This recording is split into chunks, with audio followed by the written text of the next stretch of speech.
Welcome to this week's edition of Black Authors Matter TV, where we interview the latest movers and shakers in the African American literary community. You'll meet some old friends, discover new ones, and stay abreast of the latest book developments around the country and even the world. So sit back and relax for the next 2 hours with Black Authors Matter TV co-hosts Gwen Richardson and Dr. Rhonda Lawson.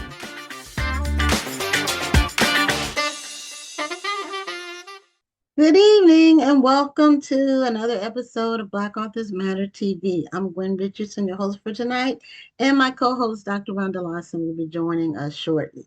Before we bring on our first guest, I have a few housekeeping notes. The Black Authors Matter TV award show is next month, and the awards, the voting for the finalists has already started. It started today at midnight, 12:01. And we've already gotten over 500 ballots cast. So people are really getting off to a fast start with their votes. The voting lasts until April 28th. And then the award show, when we announce the winners, is on May 12th. So if you haven't voted, go on the Facebook page and you'll see a video of all of the finalists by category. And you have until April 28th to vote. And you can vote every day if you want, only once per day per IP address.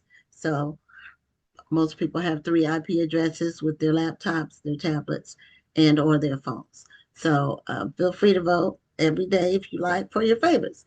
So also the National Black Book Festival, our registration is still open. We are at 73% sold in terms of vendor space. So if you want to participate with as a vendor, as an author, a publisher, or a small business, don't delay because the sales are quick, and so we should be sold out by June. And we do a count on the website for the percentage of space that's sold. So you know when you go to it how much time you've got left. Hi Rhonda.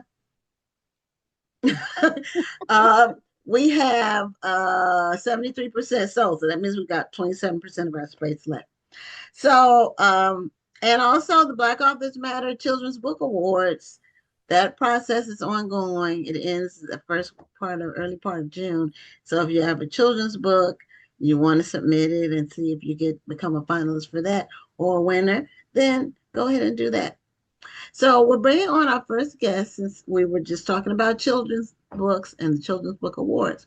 And our first guest is a prolific children's author. She has a bunch of books, some with the Dr. Seuss connection, a Disney connection.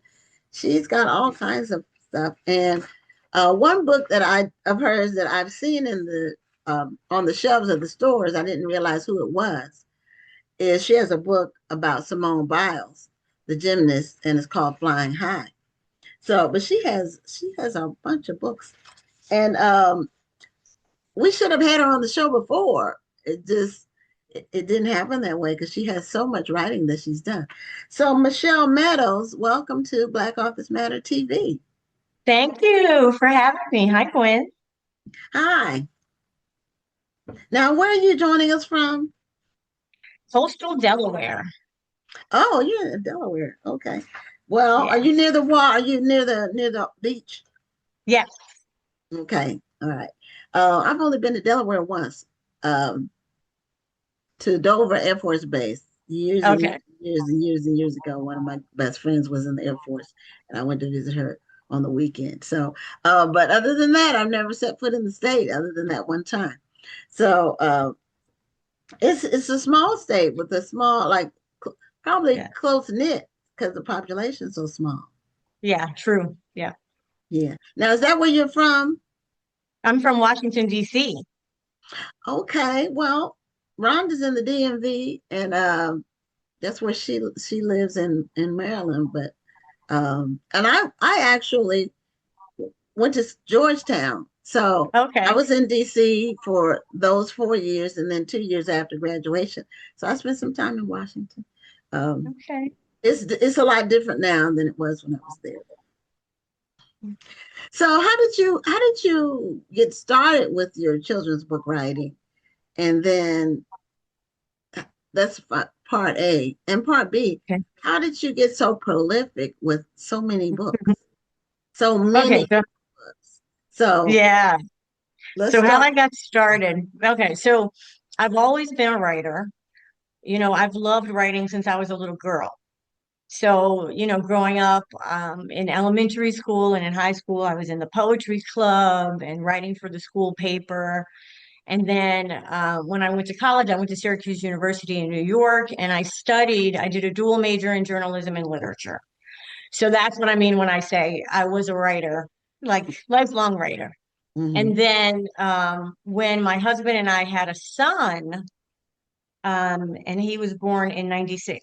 So when my husband and I had a son, and I was reading to him all the time, taking him to the library, just like my mom had done for me, and remembered how much I loved children's books and loved poetry. And that's when I really set my mind on that goal of writing children's books.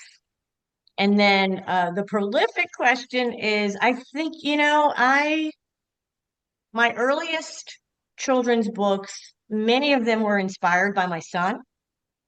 So, I feel like ideas are everywhere. And usually it's something that I feel very strongly about, something that I see or something that I experience that I really feel deeply, or even just something that I admire or think is cute. Anything can set me off.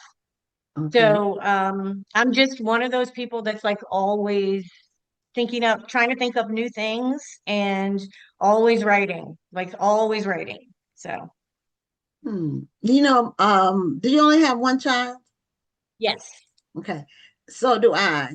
And my daughter was born in 96. Oh So wow. Okay. Yeah. yeah. Yeah. So in fact next month she'll be 30. Okay. Yeah. So Mhm. see, mine's right behind you, behind yours. Oh, okay. Uh, so you have these different titles with different, I guess, imprints or publishers or Yes. themes, or how did you maneuver all of that? Okay. Yeah. So, what happened was with my very first book. So my very first book is called The Way the Storm Stops. And that book, I wrote it in 1999 and it came out in 2003. So that is a book that I sold on my own.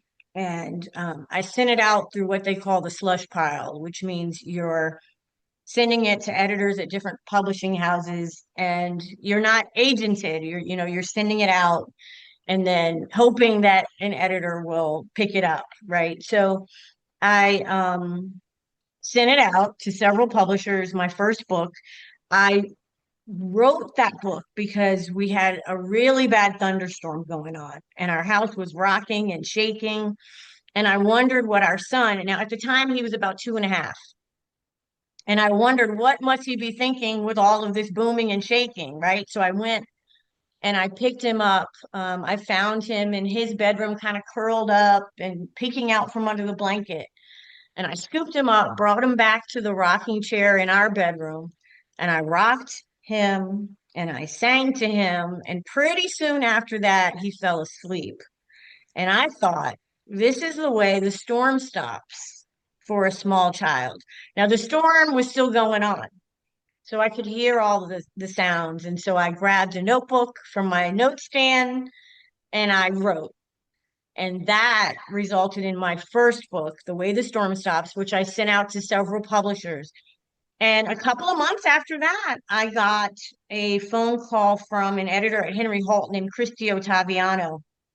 This was back in the days when we had like answering machines, good old Mhm. fashioned answering machines. And, she left me this message saying, I got your manuscript. I love it.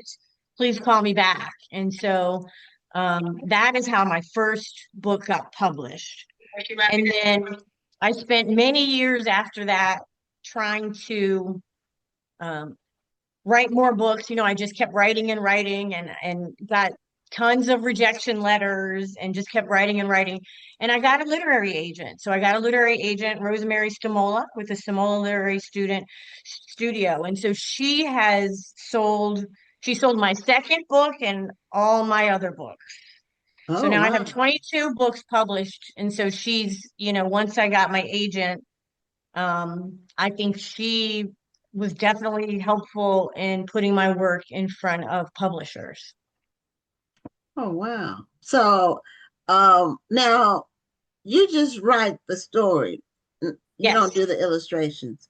They hire correct. they hire an illustrator for that. But Yes, the yes. storytelling apparently was strong enough. And I like that we just had a storm Sunday and Oh, some did of you? the loudest thunder. I mean, we were just keeping our fingers crossed that we didn't lose power. That's you Yeah. know.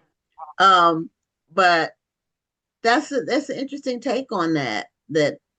Um that's when the storm stops for a child when they go to Hmm. um and pets are frightened by storms Yeah, because we have a cat and a dog yeah. and I've had people tell me that, like people have like teachers have let me know that, you know, they've worked with students about that same fear and also about with pets. So that's mhm. interesting. Yes. Yeah, our cat runs and hides under a bed when he hears Right. thunder. Our dog just like cries. She whimpers and like Yeah. sounds really like a baby almost. Um, but yeah, that and also you realize just how powerless you are as a human when it comes to a thunderstorm or weather in general. You just keep your Yeah. fingers Yeah. crossed and hope. And we have hurricanes. It was really like almost like hurricane, like it kind of was like that. And Well, we you're powerless, but at the same time, it's a beautiful thing that your child feels safe just because she's near you or he's near Yeah. you. He's near. Yeah. And Yeah. all you have to do is just wrap your arms around your child. And Yes. even though Yes. you're scared, your child feels safe. And to me, that has always been a beautiful thing. As long as they're Yeah. in your arms, Yeah. they feel like everything's going to be okay. And that's the Yeah. most beautiful feeling. Yeah. Yeah. And I think that's really, you know, what struck me that night. And then also, you know, the feelings of the heart that I felt in that moment about what you Yeah. just described. Yeah. Yeah. So, a book can come from just about any experience or anything, Yes. Yes. and our children are inspirations for stories. Um, I'm a writer too, and so is Rhonda. So, Hmm. um, a lot of my most successful book was inspired by my daughter, and it's not a children's book. It's about going to college debt free, but it was inspired by my desire for her to go to college debt free, and then um, I just took off from there. Yeah. I do it every year. So, um, our children really do inspire us to do things. Hmm. Hmm. It's something. So, the people you love more than yourself. Um, Yeah. Now, tell us some of your. I know you have a Disney connection, and then you also have a Yeah. Dr. Seuss connection. So tell us a Sure. couple of those titles. Yeah, yeah. And I was going to say, you know, what happened was just before I get to those points, I was going to tell you. So, when in 2015, when my husband and I and our son moved from the DC area to the Delaware Beach area. And so at that time, my son was getting ready to go off to college, and I was really starting to think about what I felt passionate about. And that is how I got into writing biographies, right? So I have three biographies. Um, One, Brave Ballerina, the story of Janet Collins, Flying High, the story of gymnastics champion Simone Biles, and also Jimmy's Rhythm and Blues, The Extraordinary Life of James Baldwin. But I mention those to say that writing those books really led me to the Disney opportunity. Mm, So um, especially Brave Ballerina and Flying High. So there were some folks with Disney and Marvel because Moon Girl is a Marvel superhero.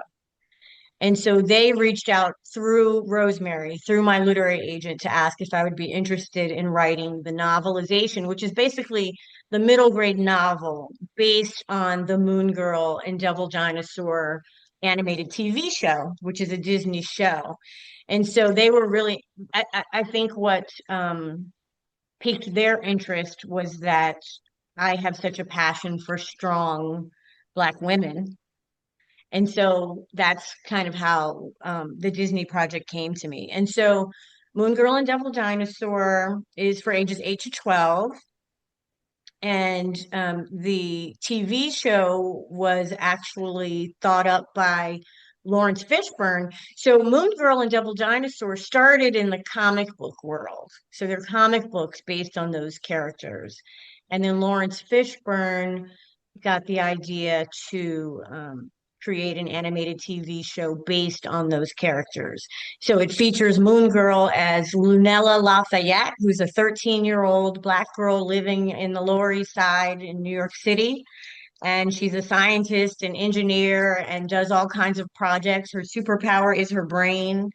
And she accidentally, through a time traveling portal, accidentally brings a dinosaur to New York City. But so Disney and Marvel created the Accidentally brings a TV show. dinosaur. I love that. Yeah, accidentally. So In it's her not underground lab. a raptor or, a T-Rex. So it's not, it doesn't terrorize New York. Well, it kind of does, but it all works out. It all works out. The Okay. dinosaur is totally lovable. Okay. And so Moon Girl and Devil Dinosaur, Marvel and Disney came up with the characters, came up with the story for Moon Girl, and then my role was to kind of translate that TV show, the experience of the show, into a book for children, especially focusing on the thoughts and feelings of Lunella Lafayette, who is Moon Girl. So that's how that came about. And then Seuss, the interesting thing about Seuss is that because I've written a lot, not all, but most of my books are rhyming books. And I've always been interested in poetry and stories in rhyme and that lyrical kind of musical quality of language. And so as I mentioned, I've been working with my literary agent for many years. And so I wrote this book, a picture book called How to Love a Pony, which is a rhyming picture book about a little girl named Lily who lives on a horse farm. And the book introduces kids to concepts about horses and like that kind of relationship between a child and a pony. And it was inspired by a horse, or I should say a pony that my grandfather brought from the side of the road when me and my cousins were young. And so he got this pony for all the cousins to enjoy. And I had forgotten it. And so just kind of thinking about memories, and that's another great way to come up with story ideas, is that I often kind of keep track of really nice, positive memories from childhood. And I had remembered that our grandfather had this pony, and I checked with my cousin to see, is this memory correct? And she said yes. So I wrote How to Love a Pony in rhyme, and Rosemary sent it to the Seuss imprint of Random House. And so that's how I got my very first Dr. Seuss beginner book. And then from there, I wrote 3 more. So in addition to How to Love a Pony, after that, I wrote How to Love a Kitten, which is about the same little, the same girl, the same family with the farm, and how and that one was inspired by me when I was younger. Me and the guy who did our yard, he really found it, but found a cute little heap of kittens under our porch. So I had How to Love a Pony, How to Love a Kitten, and then I wrote 2 other Dr. Seuss books that are nonfiction rhyming books. And so one of those is all about sea creatures, what humming fish wish, how you can help protect sea creatures, and then green machines and other amazing eco inventions. Yeah. So I was going to ask you, and you actually already answered it, but I'd love for you to expand on it. But as a children's author, how you were tapped to write memoirs or biographies, but it seems that the biographies that you were writing were really more geared toward a younger audience. Yes. The earlier one. So, So I would say, now, Brave Ballerina, the story of Janet Collins, that's a book, that's an idea that I came up with because I was taking a ballet class. And what it was right after we moved to Delaware. And I started taking a ballet class. And while I was taking that class, I started researching Black ballet dancers. mhm. And then came across Janet Collins' story and really wanted to write a book about her. Okay, then that was illustrated by Ebony Glenn, and she does like really fantastic artwork. And so then that book came out in 2019. And then I thought of the idea of writing a picture book about Simone Biles. That was during the 2016 Olympics, is when I was thinking about it. When I was like mesmerized, like the rest of the world, looking at Simone Biles. And so I wrote Flying High, the story of Simone Biles, at hope it kind of in a similar style to Brave Ballerina, and hoping that Ebony Glenn would illustrate, and she did. So I have those two books were ideas that I came up with, right? These were things that were interesting to me. And then because I wrote Brave Ballerina and Flying High, an editor at HarperCollins, a wonderful editor named Luana Corey, approached me. Again, she came through my literary agent, through Rosemary, and she asked if I would be interested in writing the biography on James Baldwin. So Brave Ballerina and Flying High were definitely younger, Okay. completely rhyming books. And then when Luana talked with me about writing a picture book biography about the first, by the way, I should say, the first picture book biography on James Baldwin, and I immediately said yes, because I was, very interested in being able to research a writer's life like James Baldwin. But so James Baldwin is a little bit older. And Luana even said to me, because she said, I really like Brave Ballerina and Flying High. And she said, but you can't do this book in rhyme. And I knew that the story of James Baldwin, in all of its complexities, in all rhyming story wouldn't work. Like I knew that. So, but I did sneak in a rhyme in the very beginning when I said, home is brick brown, Harlem uptown, trains rumbling by. So I snuck in a rhyme. But James, the Jimmy's Rhythm and Blues is a little bit older and definitely longer, very complex story. And my goal, though, was to still be poetic, like really make it very lyrical and poetic. Well, you two things that you really brought to light. Well, more than two, but the two that stand out for me is one is the importance of ideas, chronicling your ideas for a book, because just one little seed can Yeah. blossom into a whole series of books, Hmm. or just one great book. And the importance of having a literary agent that's really in your corner. You've had the same one for a long time, and Yeah. Yeah. it's been And like that says a lot about you and that agent, that you've been able to establish that type of longevity, long relationship. Yeah, I really do appreciate her. Rosemary, she's a person who she used to be a children's book seller, and she became an agent and really, she also taught children's literature. And so, what I like about having an agent is you do have that sounding board. You do have that person to you could talk with them about your next idea. You could talk with them about your goals. You could talk with them about what they recommend for you based on your interests. But I like having someone. I feel I'm very pro agent because I feel like editors, as much as we love them, and editors are so talented, but they come and go. They come and go. I've had so many editors over the course of my career. So I always tell Rosemary, you're my constant. Like you are my constant. So I definitely appreciate the role of an agent and recommend it. Yeah. Now, have you ever thought about writing an adult books?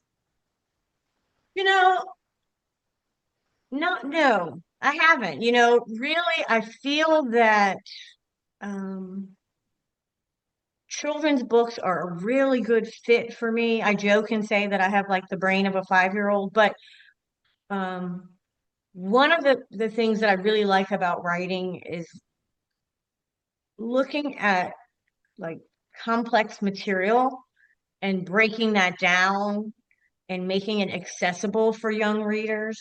Okay. So I really like to work on projects where kids are, that help kids learn to read.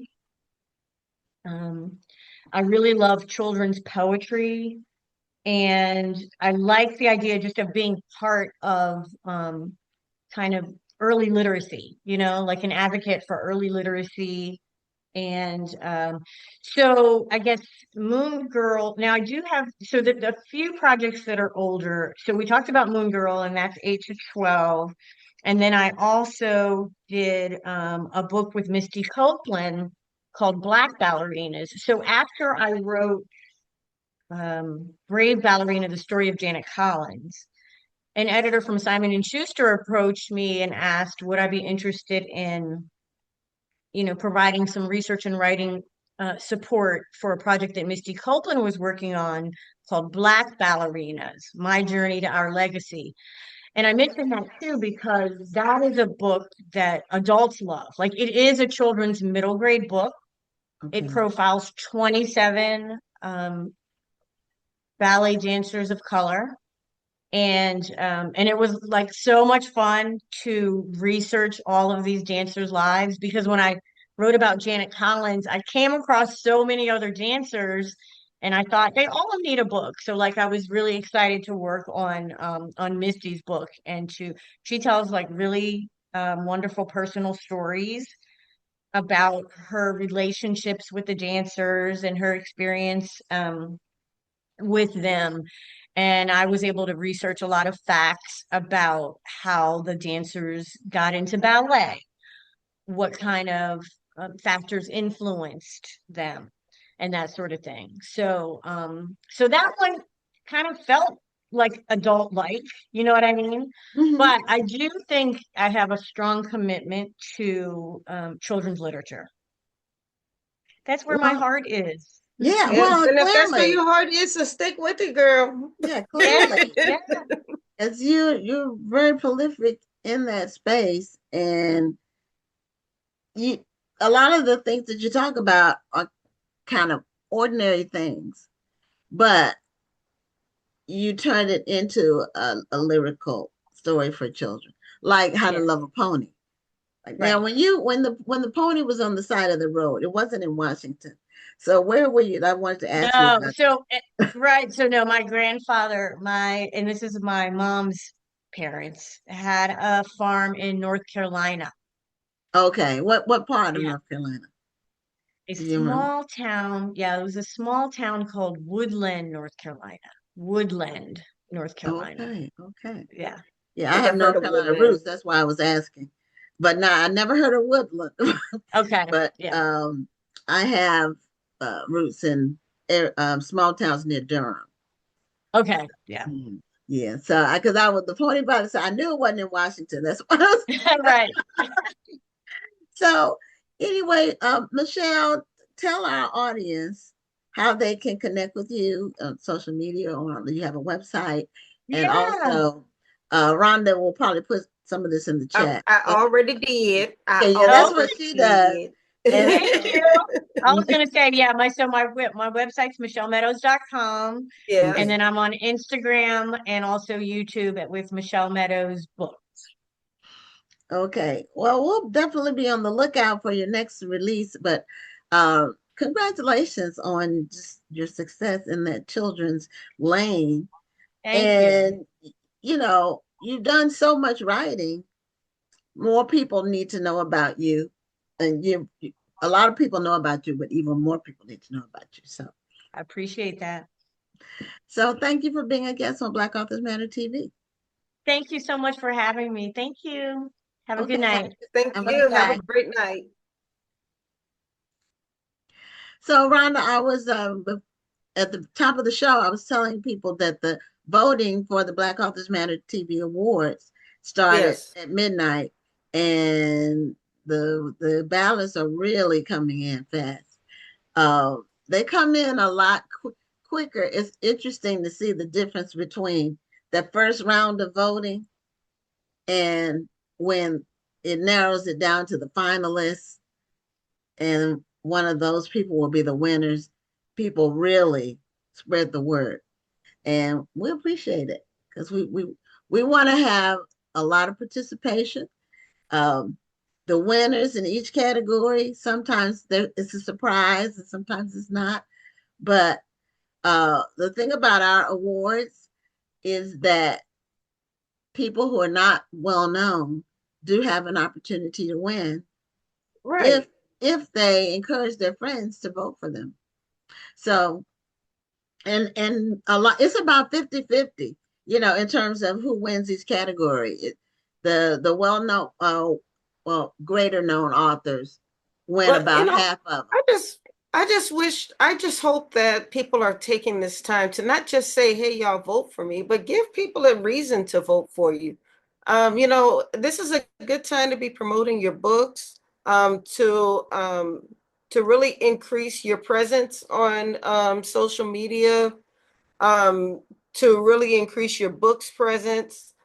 So this should be a really good promotional opportunity for yourself and for your books. So don't just take this as a time to say vote for me.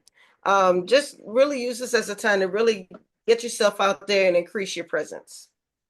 And for Lisa Smith, we didn't get a chance to ask her, are her books in schools, but I'm sure they are, because I'm her quite sure books they are are. pretty prolific everywhere. So our next guest is a romance author, and we're going to be giving away a copy of her. This is an advanced copy of her book, but the book is out now. And her name is now, is it pronounced Reese or Riss? Oh, unmute. Hi, it's Riss. Hi, Riss. Okay, just wanted to make sure. We have a galley for The Bridge Back to You, which is your new book that came out March 31st. And we have a trivia question related to the book that we will say at the top, because what happens if we wait till later? The author ends up spilling the beans in Right. the I conversation. don't want to spill no So, beans. so we ask trivia questions based on the book itself, and it's based on what's on the synopsis. So the trivia question for this book is, where are we? Oh, Olivia, this is The Bridge Back to You by Rhys Neilson. And Olivia, the book's main character, is a successful what in terms of her profession? So, what is Olivia's profession? So, the first person to answer that question will get their copy of The Bridge Back to You mailed to you. And if you're not one of our regular viewers that's already received a book, you'll need to DM us your mailing address if you win. So, anyway, welcome to Black Authors Matter TV. Hi, I'm so happy to be here. Yeah, I love Yeah, your we're happy to hair. have you. Thank you. Thank you. It's a second day hair, so it's. I'm So, loving the throw, by the way. It's just filling yeah, up the screen. yeah, Thank you. yeah. I just cut it recently. It was like it was like so big, and I was like, I gotta cut it a little bit so it could just my curls were like I don't know. So now, is this your debut book or no? No. I have three other books before this book. So Okay, I wasn't it's for sure. yeah, no. I Mhm. have three other books. My debut adult came out in 2024. That's A Love Like the Sun. And then I Okay, have two young adult books. okay. And are they all in the romance lane, the genre, romance genre? No. A Love Like the Sun, the other romance novel, the one that came out in 2024, that one's romance. And then the other two are young adult, like magical realism, fantasy vibes. So Okay, okay. Yeah, that fantasy category is really growing, especially among young writers and readers. yeah, I agree. I feel like young adult is like fantasy is like a good space for young adult. Yeah. Yeah, I wonder, do you have an idea of why that might be? Like, Um, what made the is the are things in films kind of driving it? Is that like the catalyst, or is it the other way around? Or the books driving it toward films, or what do you think about that? I Fantasy. definitely think that books drive films, in my opinion. You know, I think there's a ton of adaptations and like so many, right? So many fantasy books, especially even Fourth Wing, Michael B. Jordan's doing Fourth Wing, which is like a fantasy series, and that was a book originally. So I feel like books are definitely driving TV and not the other way around, in my opinion. But I think that fantasy has always been pretty big, especially in young adult, because the imagination, right? Like imagination is like more peak at that time. I love reading fantasy as an adult, but yeah, I think it's even bigger. I think that I don't know, we're starting to see like a trend where contemporary romance and contemporary books don't do as well with young adults for some reason. So, or are not doing as well right now. So, Okay, so is there such a genre as a romantic fantasy? yes, there is. It's called romantic. Romantic. Yep. It's Oh, okay. See, I didn't know. So- it's so hilarious that you said that because I'm like, it's just put together. It's just romanticy. It's called now. Yes. So Oh, okay. So yeah, Rhonda knew about it, but I didn't. yeah. I be knowing. I be knowing. I Rhonda, know, you, right? Rhonda, you're in there knowing you're like, because I feel like romanticy is really big right now because it's like it's fantasy, but it's really sexy, like especially in the Okay. adults. Right. Romanticy is really big in the adult space right now. Like, so yeah. Oh, okay. See, I don't read fantasy, so whatever's happening in the fantasy lane, I don't hear the news. I don't unless I pursue it. I have to really be You have looking to, for information. But I don't because I don't hear about it. But I have noticed just from doing the show, we get more and more fantasy authors on. And so you're doing romance and fantasy. That's what made me even ask the question. yeah. It's funny. I really want to do like a romanticy, but it's just like my contracts be tight, so it's hard to just do whatever you want, you know what I mean? But Mhm. romanticy is like the reason why is because I have adult contracts.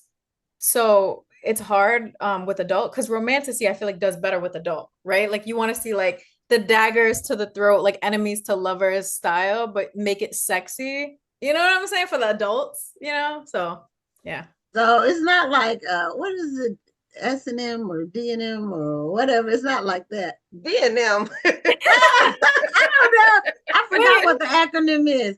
wait, I what's that? S&M. no, I said S&M, but there's a D too because I saw an episode of something where D was part of it. I don't know what the D&M is. Do Okay. you know what D&M is, Riz? I saw No, an Rhonda, episode I of do not know. something on That streaming sounds like something where nasty. I probably don't need to know. I might be too young for that one. Are you talking about like BDSM? I think yes, that's what she means. Yeah, yes, yeah, like yes. tie. I told you it was a D in it.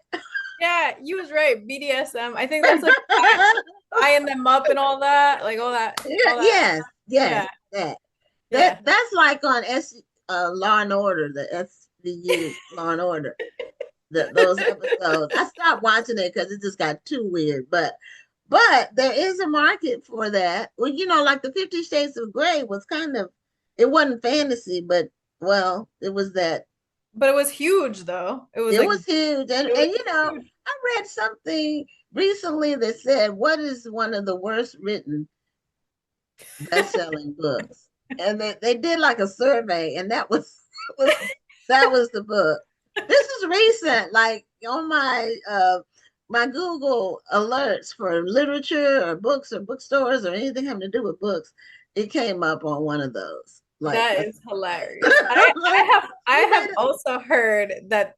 I only read, I think, a little bit of it when I was like younger, but I have also heard that like very popular, badly written, supposedly. But I'm like, I'm not gonna trash any authors. That author paid for, like, I think when their book came out, it was like, I remember like my mentor was at the same publishing house, and literally that book's sales paid for everyone's like everyone that year for their advance that year. That's how big the book was. So it's yeah, like I remember going into Barnes and Nobles, and there was a line of middle-aged women wanting to get books. Get tired of it. I was like, wow, she tapped into something. You know what? Desire. Do what you have to do. Huh? You do what you have to do. Yeah. You do what you gotta do, right? I honestly feel like compared to all the dark romance now, like that's nothing. Like, I'm just like, so much dark romance out there. Well, what's going on in your book, ma'am? So my book is about. Wait, I'm not supposed to spoil it, right? Because someone's. Well, don't spoil it, but you can tell us about it. We've already asked the question. Okay. Rhonda normally keeps track of whoever. Oh yeah, Tony Benita won the book, so we've already resolved that. Okay. All right. So the Bridge Back to You is about exes who inherit a restaurant after a decade apart. So basically there's a bunch of like forced proximity. One of them is a private chef. Olivia is a private chef, a personal chef. She travels a lot, and Carmelo works at the restaurant that she just got some shares of, and he's been working there since he was a teenager. His mom owned the restaurant. He's also a single dad, so we love some single dad, at least I do, representation. I feel like we don't see a lot of, in romance novels, we don't see a lot of like kids, like it's not like a ton of things. So I really like it. They're, not in their early 20s and stuff. So that's nice. And I really love it. It's just like so much food, so much of Rhode Island. I grew up in Rhode Island. I love this little state. So yeah, I don't know. I love these babies there. It's like, this is the finished copy, by the way. Oh, okay. Well, it looks the same.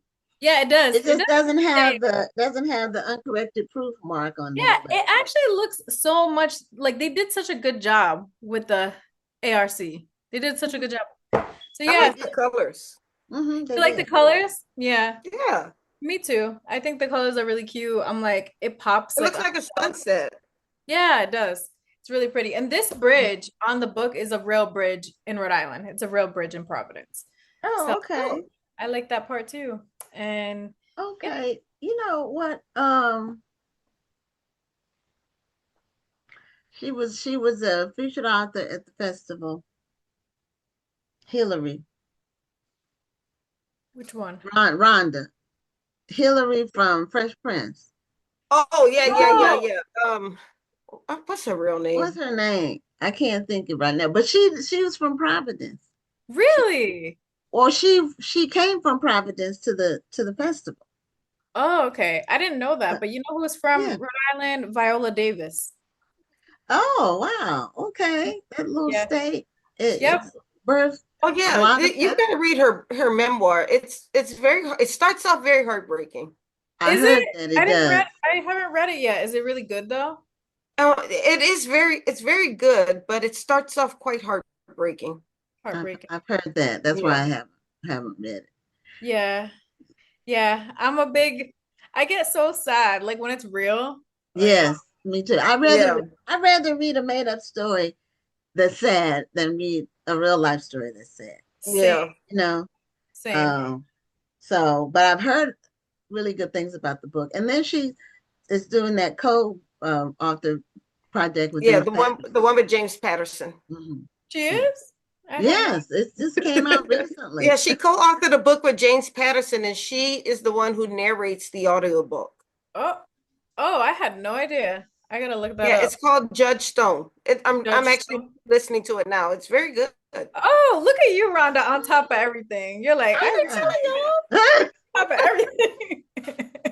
You're like, I'm listening to it. I love audiobooks. Do you love audiobooks? How do you feel about I'm an audiobook girly. me too? She's the audiobook girly. Yeah. Me too. Mhm. What about you, Gwen? Oh, Are you're you an audiobook girly too? I am too, yeah, just because it's so much easier to get like you could be doing the dishes, you could be like Yeah. running around your house, you get like when I'm outside taking walks, like I just get so Yeah. many more hours in doing that than physical. Plus, I have ADHD, so like I just struggle like sitting there with the book, it's like it's a struggle, but when you put it in your ear and you're just like running around, like I feel like it's so much easier. What Yeah. about you? Why do you like it? Same. Because I'm very busy. I do a lot during the day. I have a day job, I have 2 podcasts, I have a business. It's really hard for me to sit down and read a book because I'm always busy. So Mm-hmm. I like to when I'm driving, I listen to an audiobook. When I'm exercising, I listen to an audiobook. Sometimes when I can't sleep at night, I'll put my audiobook on 30 minutes and I'll listen to it as I'm getting ready to fall asleep. That's the way I get my book reading in. It's very hard for me to sit down and relax with a book. Now, when I'm on the airplane, that's when I sit down and I'll read a book. That's the Um, yeah. or when I'm waiting for like when I'm at the DMV or something, like when I'm just You have waiting. a wait. When you're Mhm. Yeah. It's like I feel like they're a blessing. I literally have been telling people I'm like they are a like thank God for audiobooks because I feel like I would barely be reading right now with how busy I am too. So how do you do it, Gwen? I am a physical book person. I had the Kindle for a while and I went back to physical books. Oh, you couldn't It's do the just Kindle either? no, I can't do the Kindle. I I felt like I needed the tactile experience of having the book. Yeah. And I've been an avid reader all my life since 3, 4 years old. But um I haven't gotten into the audiobook thing yet. I hear that is the narrator really makes a difference. That's Oh, true.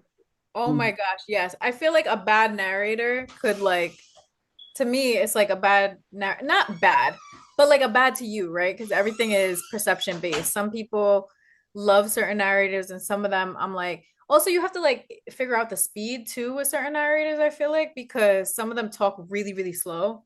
So you have to speed it up and like some of them talk too fast. So you can't it's a whole thing. But I do feel like some narrators really make like they really bring the book alive too. So like there's bad things, but there's also like really good things where a good narrator will be like you'll see everything. They'll just like bring the book to life. And I love that so much.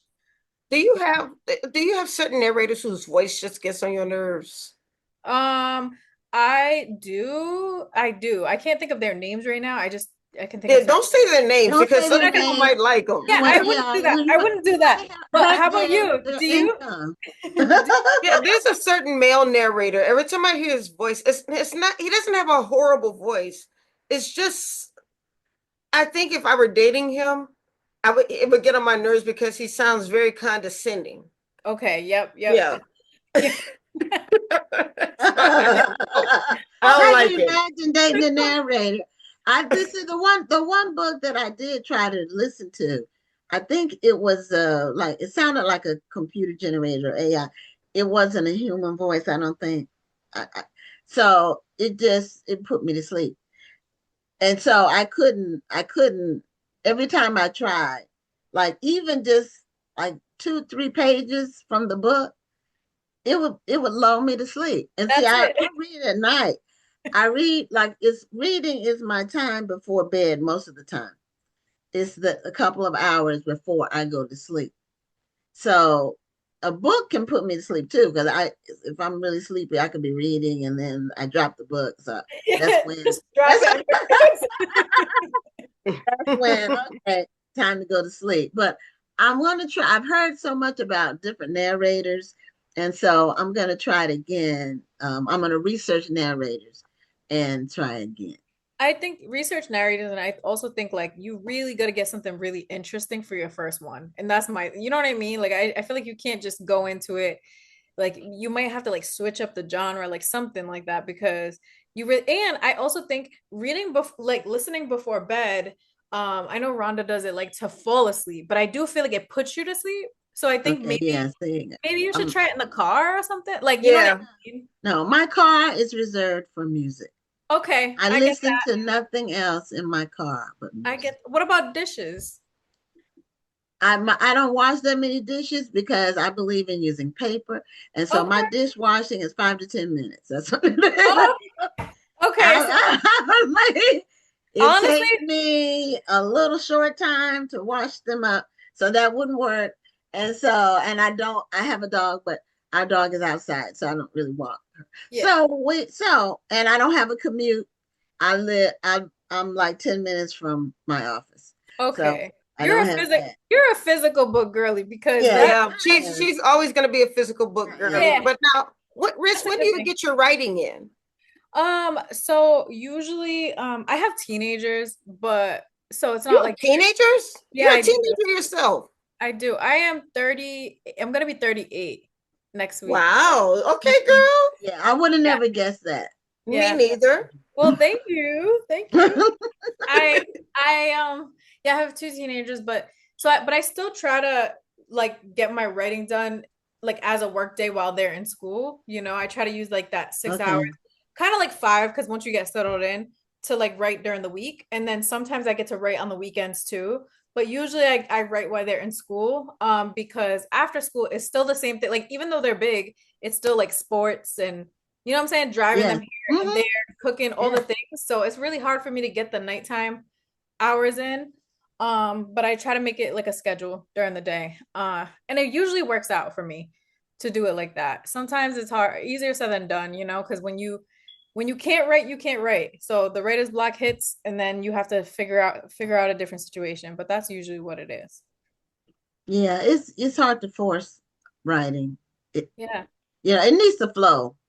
Yeah. And It that's needs true. to be But coming out.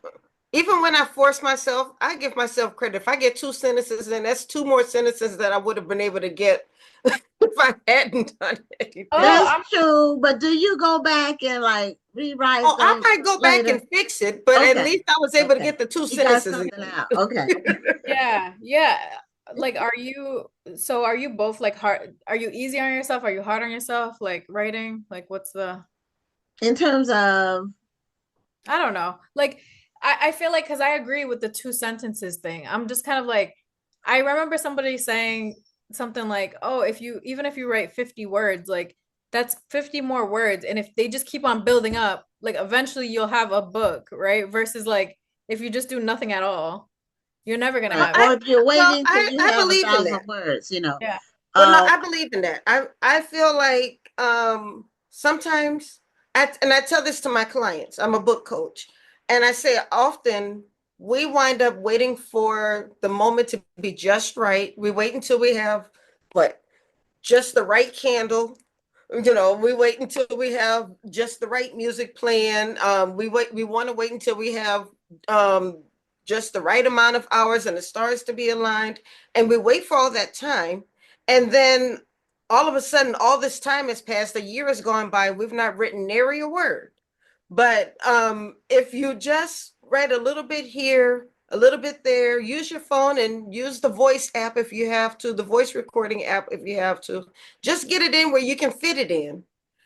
Even if it's just a little bit, give yourself some grace. Yes. And then by the time you actually do have that big chunk of writing and the stars are aligned the way you want them to be, you'll have a lot written. You'll have some progress.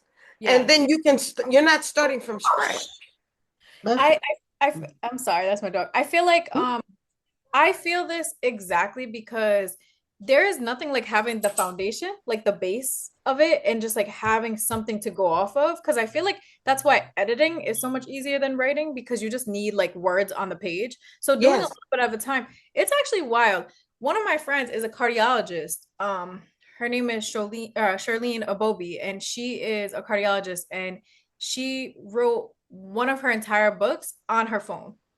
Like, and it's published now. Like the whole book, she wrote it on her phone, like in work, like just like I've going down heard the about hallway. people doing that. I could never do that, but I am with Rhonda on like when I'm writing a book, I'll have periods where I'm sitting down and I'm okay and say I'm working on it now. But then I'll be reading something else, watching a TV show, or just working around the house and something will come to me. And I'll sit down on my laptop and put that on the, put whatever the idea is down. So I position it later on, but I at least have it there because the older you get, the more you forget things. Yeah, so And they might come back. You're not there yet, Riz, but they might come back, but then again, they might not. And then when they come back, it might, who knows when it'll be. So it's better to get them down yeah, as the ideas come. Because sometimes the one little nugget, it can really be prolific. I mean, well, it can be life changing. It can be something like a real light bulb moment, and you don't want to lose it. And it can be something that'll really make your story pop. Like the catalyst for so many other things. I agree. You know, when they come out of nowhere too, like sometimes Yes. the worst ones for me are the ones that I have like when I wake up to go to the bathroom, like pee in the middle of the night or something. You know what I'm saying? But like those are the worst ones because I'll be so tired and I'll be so lazy to write it down. And then the next day I'm like, I know I had something good, but I do not remember it. You Yeah. know? I use Or like, sticky notes. I use sticky notes to great effect for that. I have sticky notes in every room. I have a sticky notepad in every room.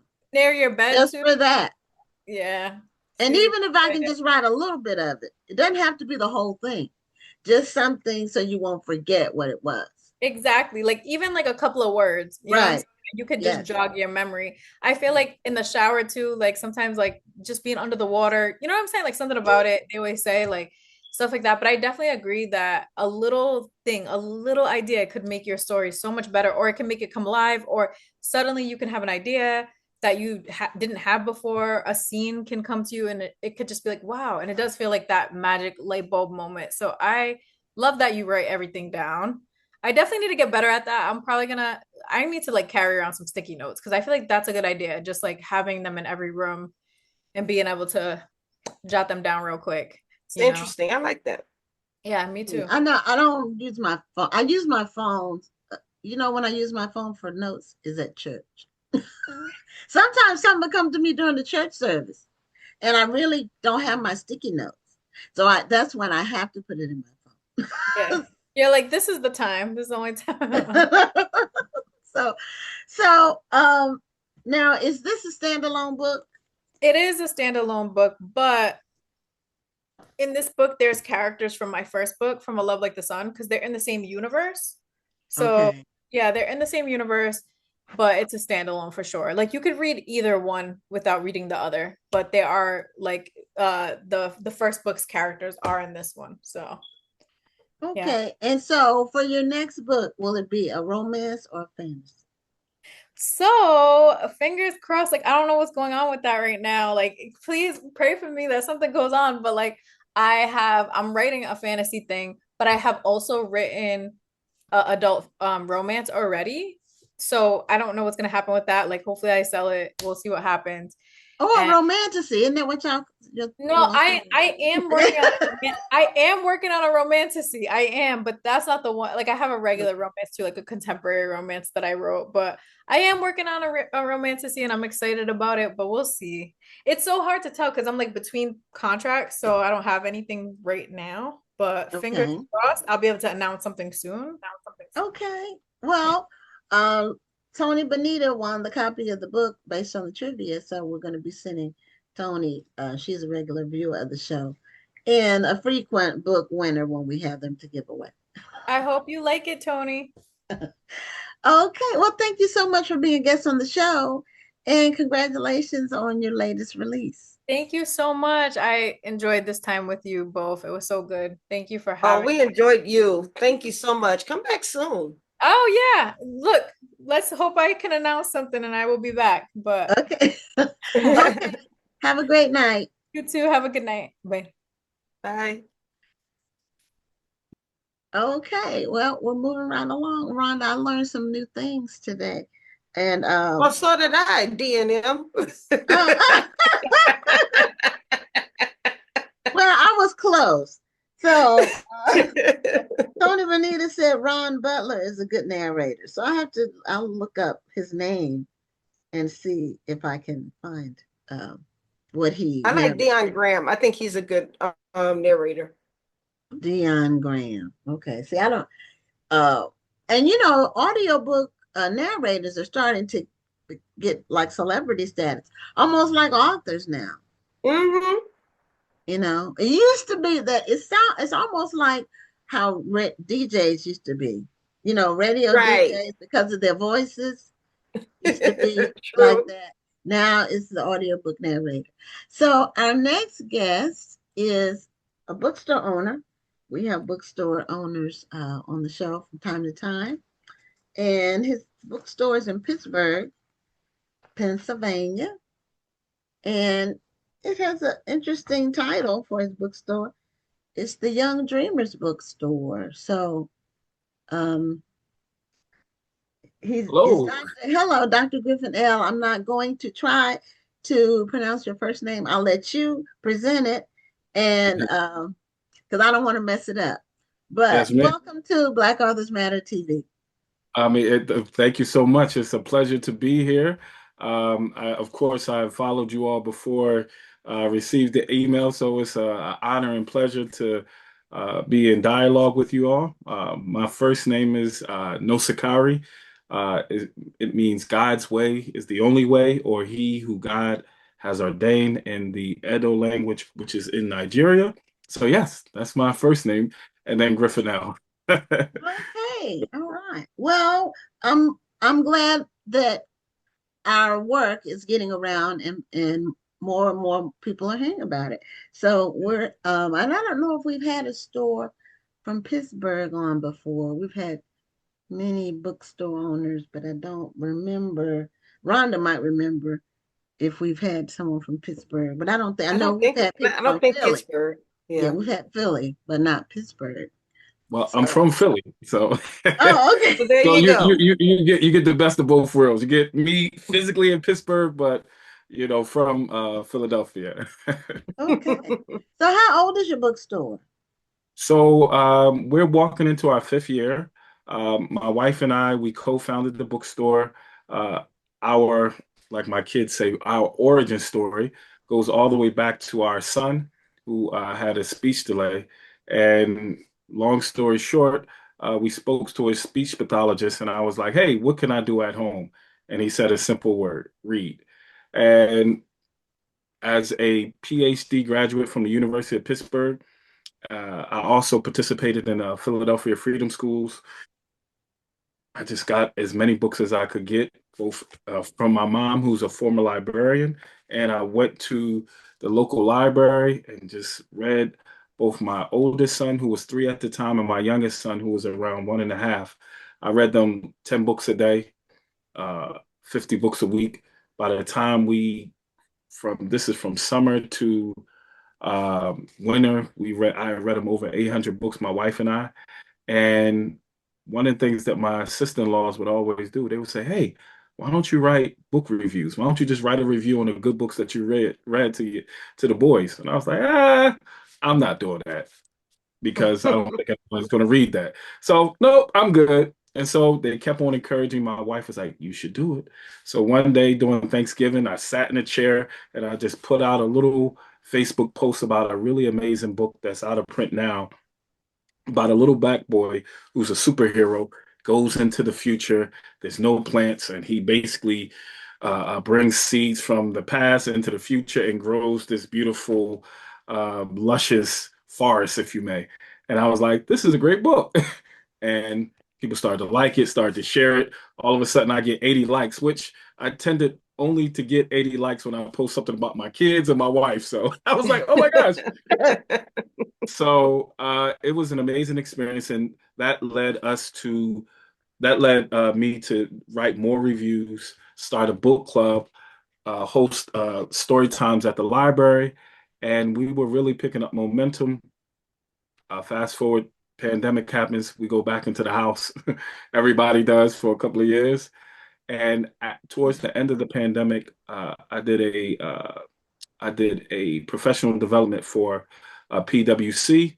I got a honorarium, and with that honorarium, my wife and I we used that as seed money to start our bookstore. Now, I say seed money because I was a stay-at-home dad, so my wife would say, "All right, we're going to buy $100 worth of books, so figure out how we can make this stretch." And this was like December.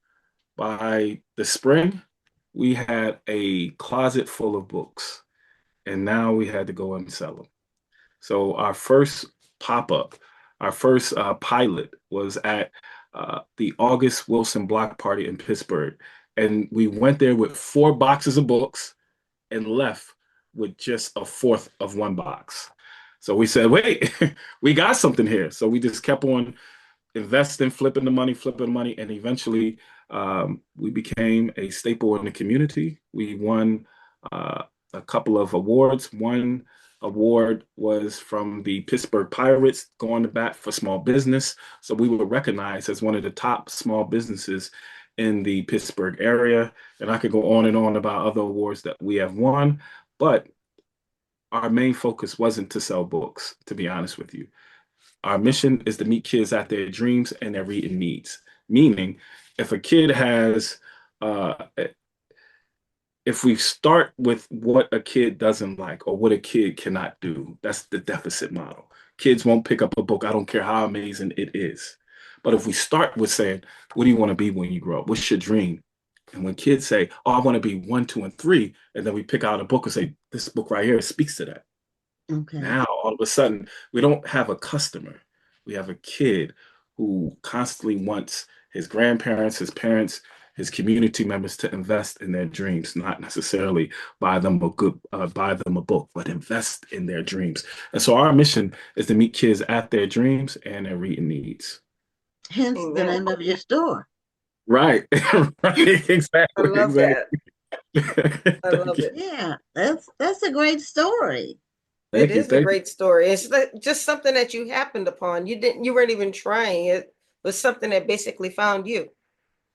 How about that? I was a trained academic, and so in my time as a stay-at-home dad, I was constantly trying to figure out how do I get back to that tenure track, school of education, job as a professor of educational philosophy. But as my grandfather told me before he passed away, he would always say, "This is a calling, son." He would say, "You're going to wind up seeing why God made you, put you in this position, and you're going to be able to really make an impact in the world." And so I don't take this lightly. Like I said, I don't see myself as just a person who owns a bookstore or a bookseller or whatever they want to call it. I see myself as an educator who uses specifically picture books to inspire not just children, but their families to, in lack of better words, see books as tools to build their dreams. And I think another sign that this was something you were meant to do is that your family supported you.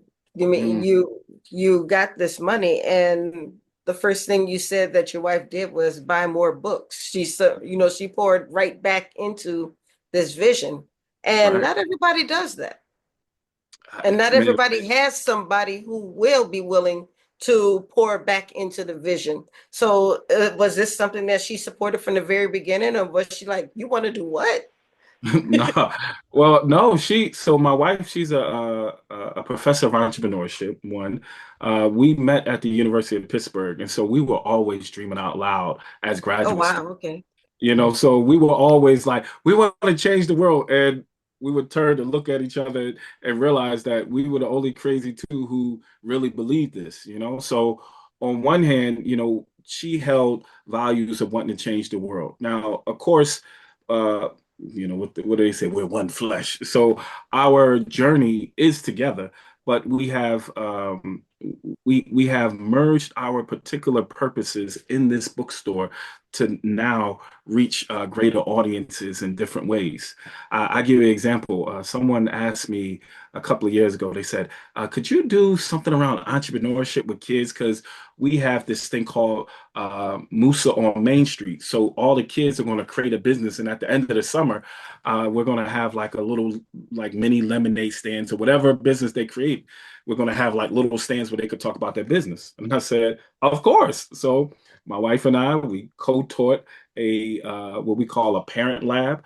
And when I say these kids had amazing ideas and their parents had amazing ideas. But here goes the catch 22.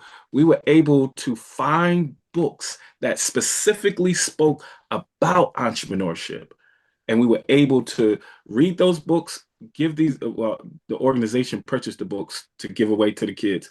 And at the end of the summer, they were actually able to use those books as a guiding, like I said, a tool to actually build their fictitious business that hopefully when they get older, they'll pursue it. But the goal isn't necessarily for them to pursue the vision now. The goal is for them to experience something that will inspire them to do greater things in the future. So to answer your question, she has always been a supporter, even when we were graduate students together.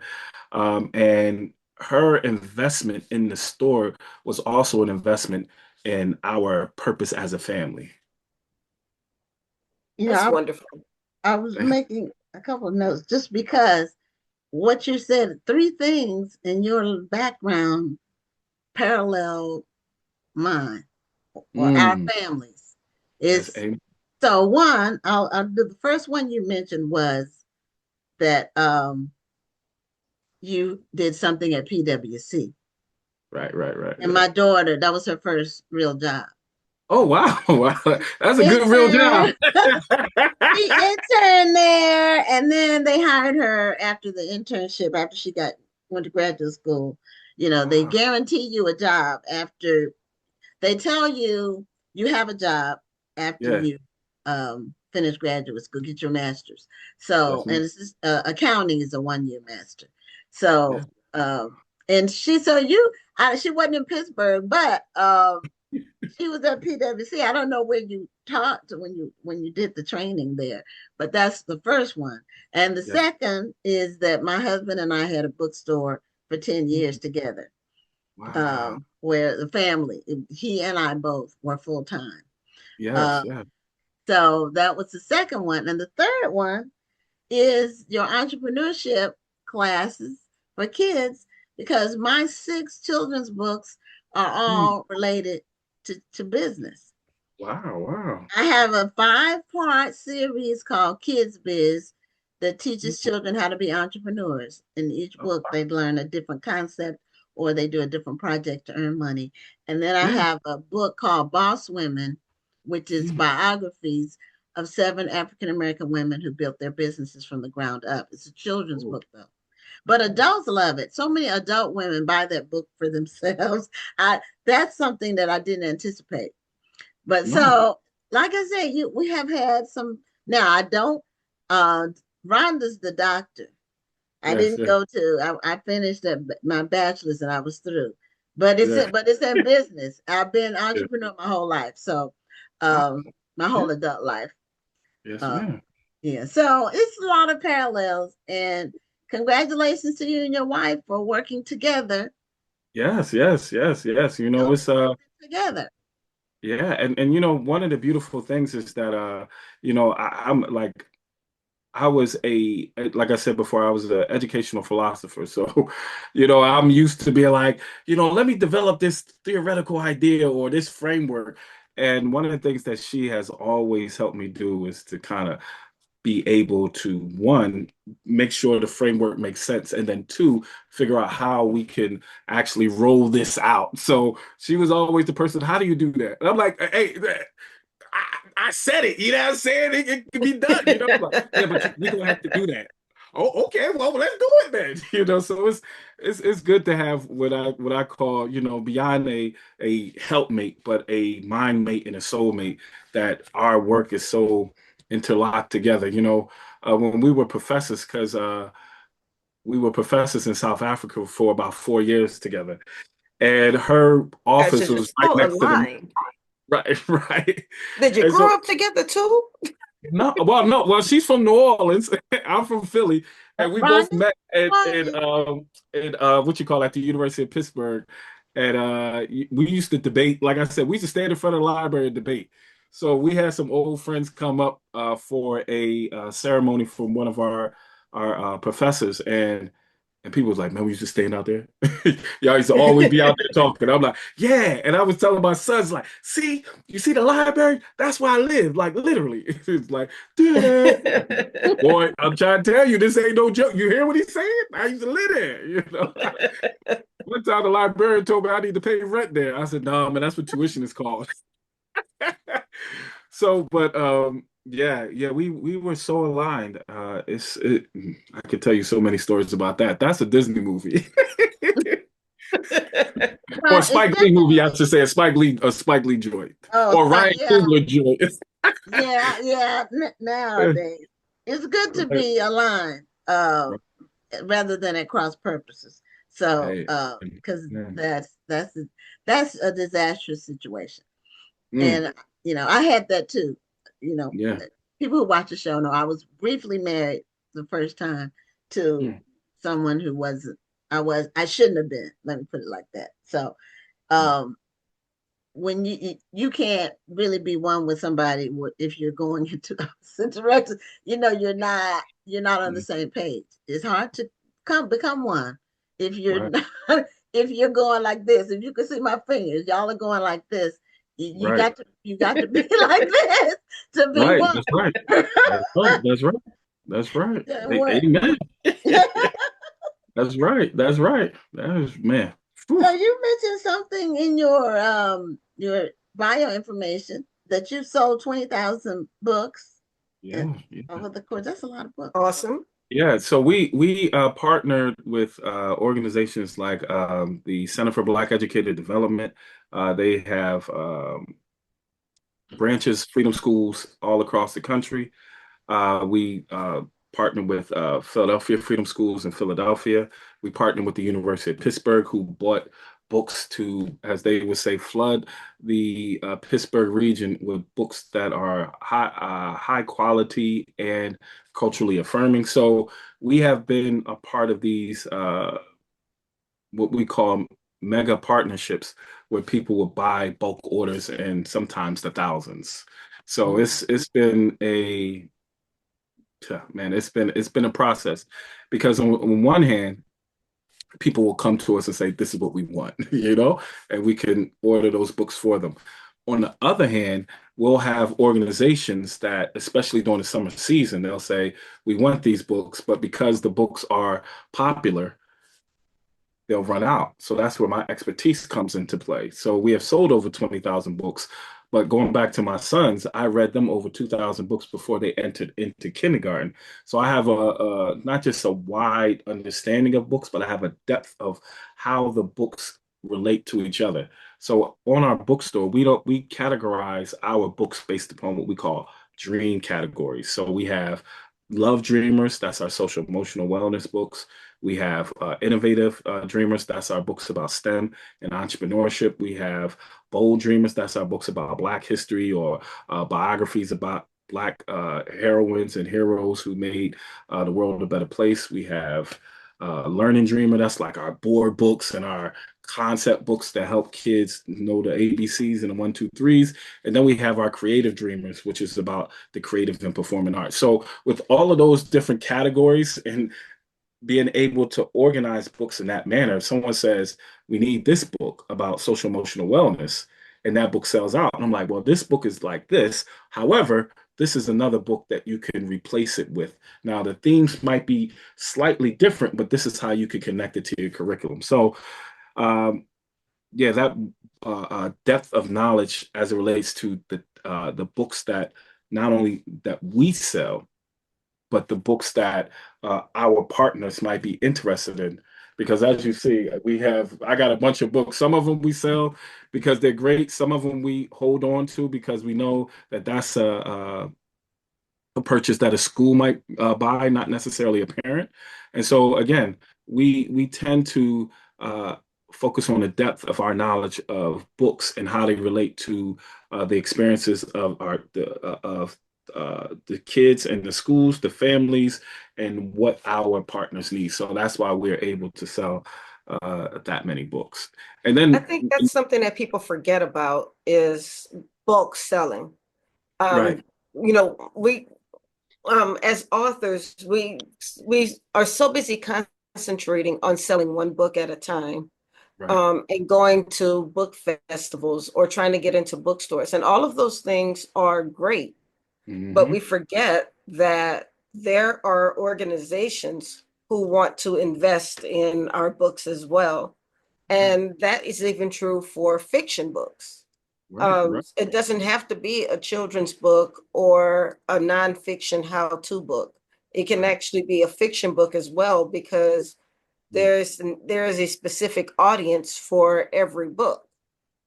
So even no matter what type of book you have, you just have to find out who your audience is, which is why it's so important to Mhm. know who your audience is. Take some time to really figure out who your Mhm. target audience is and Right, where your target audience is, and then market to that target audience. Find out where they are, and then look for those organizations that market to those audiences. right, right. And sometimes it's you having I know people say don't do it, but sometimes you're having cold conversations with people, or you're at a conference. One of the things that I love about, especially when you talk about fiction, is that you're playing in their imagination, you know?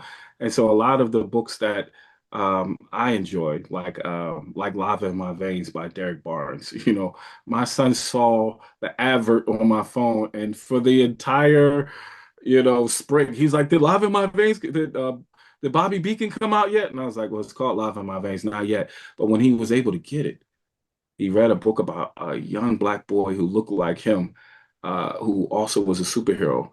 And, well, not also. Well, yeah, my son is a superhero too, both of them. But he fell in love with the book. I mean, the boy, and he was a sixth grader, and that book is for like a second or a third grader. He kept on reading it. Why? Because Derek Barnes organized, well, not Derek Barnes, but his illustrator organized it like a what? A comic book. So as he keeps on reading it, he's like, it's almost like he's not reading the picture book, he's reading a comic book. But going back to it, knowing his audience, because I think I heard in an interview, Derek Barnes said he wrote that book because he didn't see his sons as superheroes when they were younger. So Mhm. now when I'm talking to parents and I'm selling that book or I'm selling it to educators, I'm like, it's about a little black boy who's a superhero, but it's really a book that you can use to talk about social emotional regulation. And he's like, really? I said, watch this part. And they're like, oh, wow, gotta get it. I had one teacher buy the book and say I gotta buy another copy because the kids in my class always fight over it when it's time to read. So it's like, yes, you got to know No your market, problem. but at the same time, right, you have to understand the essence of what they want, Yes. because when we talk about selling books, again, I could tell you this book is great, but I need to be able to be an active listener to hear what you want. So when I remember this one guy said, I'm looking for a book, a white guy, he came up and said, I'm looking for a book for my niece. And I was like, okay, so tell me something about it. So he's talking, and my wife is listening. She's like, I got the book for her. She gives her Becoming Vanessa by Vanessa. I'm always forgetting her last name. But my wife gives him the book. He starts reading it. He said, this book about a little black girl, but this is my niece. You see? So it's the essence of what he wanted. He said she's eccentric. She's cutting edge. All of these different characteristics that he was describing. He's like, and that's in the book. So he purchased the book. So again, it's active listening, understanding the essence of what people want, not trying to sell this book that I have because I need to make this. I need to make the $20 right now, or however it Mhm. goes. It's like, no, I always tell people, I don't want to sell you anything that you don't want to buy. that doesn't speak to your child's dreams or the reading experience that you want to create in your home. Because when you see me, what are you going to say? Here come that snake salesman. He about to sell me some snake oil, you know? No, I'm good. No, I ain't got it today. I'll see you tomorrow. So I always say, look, if you don't want to buy anything, if this ain't for you, you tell me, and I guarantee you, next time I see you, I'll have that book that you're talking about that you wanted.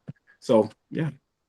And and I and one thing that I also like to talk about is like, going back to that intellectual work from the PhD. So I'm a part of this thing called the Op-Ed Project, where I'm a public voices fellow, where I'm able to talk about issues around books and talk about how books can help kids build their dreams, and also talk about issues related to education. So, in lack of better words, this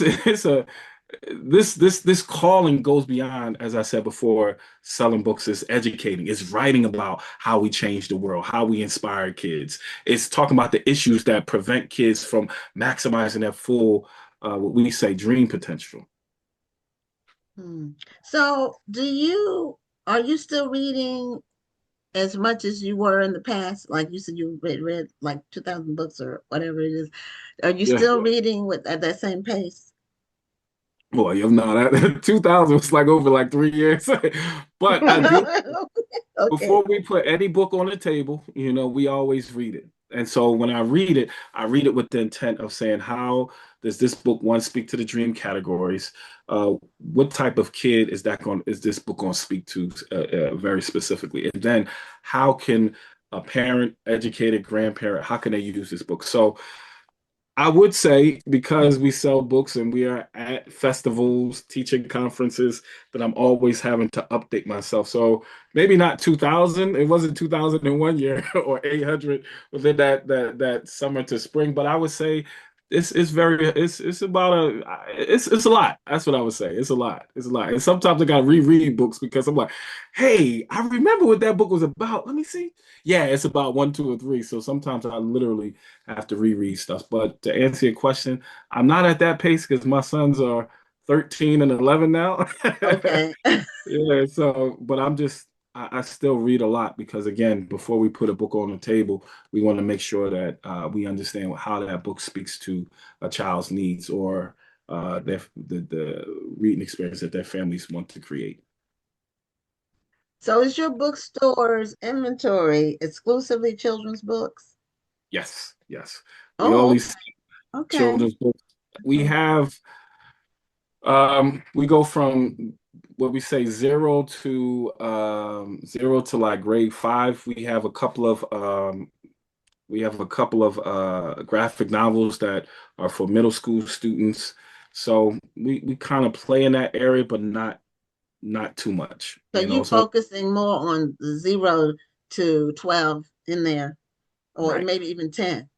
right, 0 to 10. Because Yes, because if children are reading early, they will be lifelong readers. That's true. If you get Yeah, yeah, they'll stay readers if they start reading yeah, early. yeah, I was reading for as long as I can remember, and I'm yes, still reading. you me see too. that? Me too. I don't even know where my mother got the books from, but we had them, and I was reading everything I could get my hands on as a little girl. That's So, right.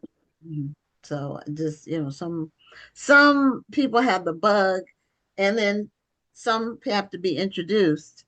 But Right. reading is fundamental. It's tied to everything else, whatever else you're going to major in or do for a living. The foundation is reading. And I think that that's important because even when we look at some of our greatest heroes, they had to engage with a book. Like in Pittsburgh, August Wilson is, of course, not just a legend in Pittsburgh, but he's a legend across the world. Yes. Uh, we sell a children's book called Feed Your Mind, and his mother had him reading at an early age. So August Wilson drops out of school, and when he drops out of school, he goes to read books at our main library in Pittsburgh, and he would just read and read and read and read. So here goes a man who dropped out of school, but doesn't mean that he wasn't learned, Right, doesn't mean that he right. wasn't an intellectual. And so one of the things that I always impress upon my sons and even the children who I read books to, I'm like, look, at the end of the day, if you want to make the world a better place, you want to pursue your dreams. Don't take my word for it.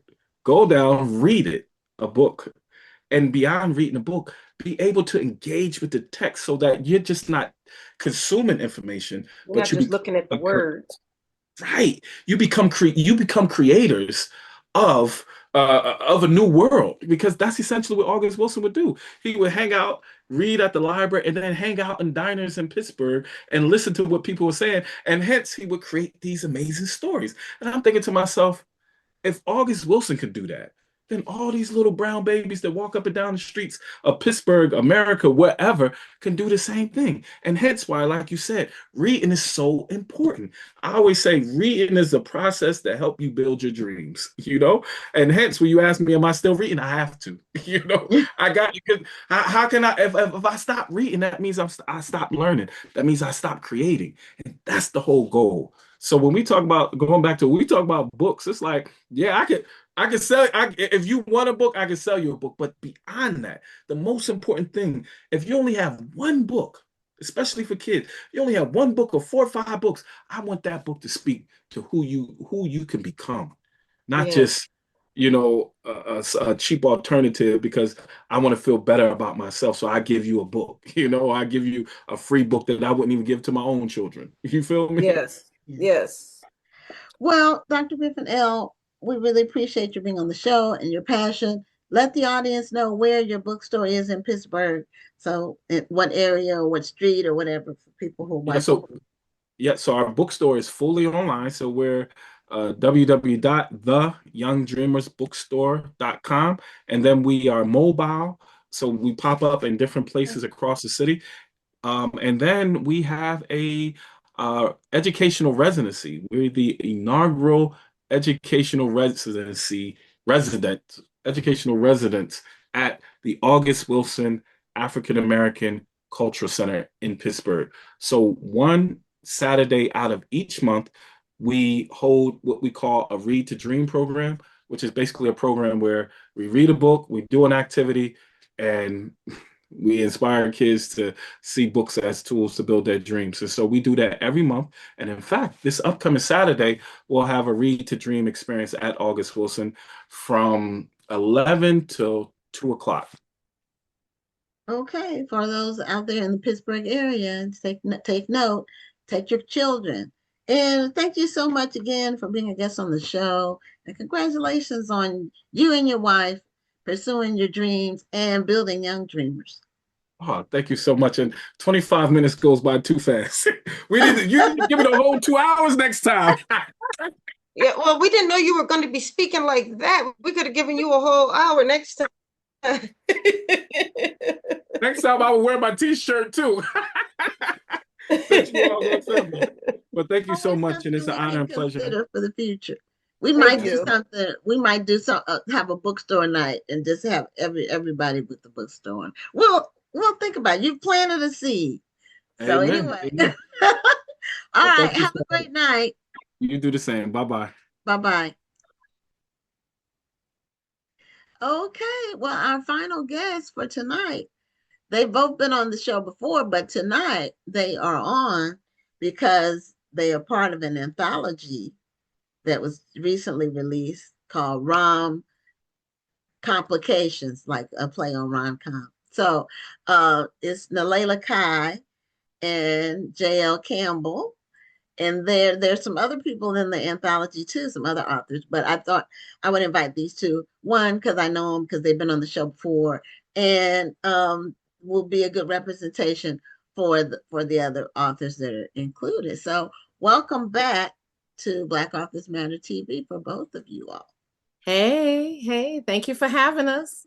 Thank you. Thank you so much. Thank you for being here.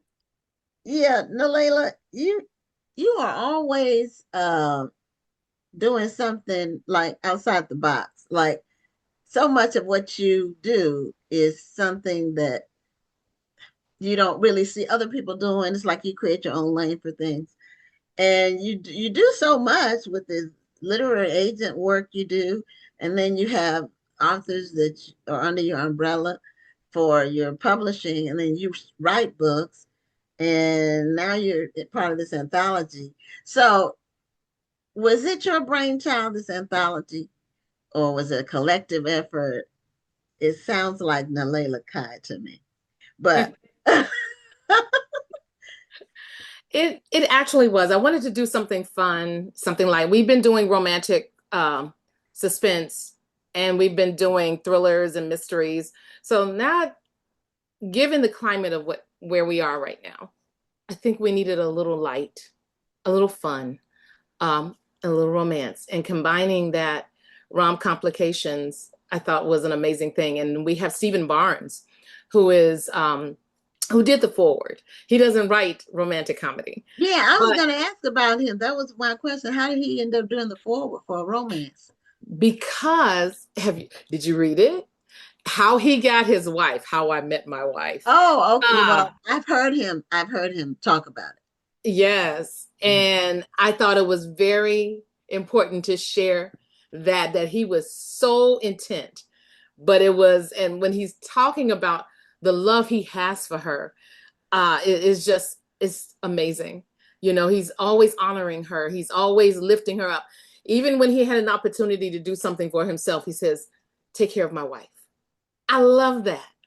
And when he's always talking about the things that he does to self-correct um, in his process and in his thinking, I wanted to make sure that we included him because I think people needed to hear that story, and it was a good lead in for the rest of the stories. Oh, okay. We had them together one year at the book festival. It Yeah. was the year before the pandemic. Mm.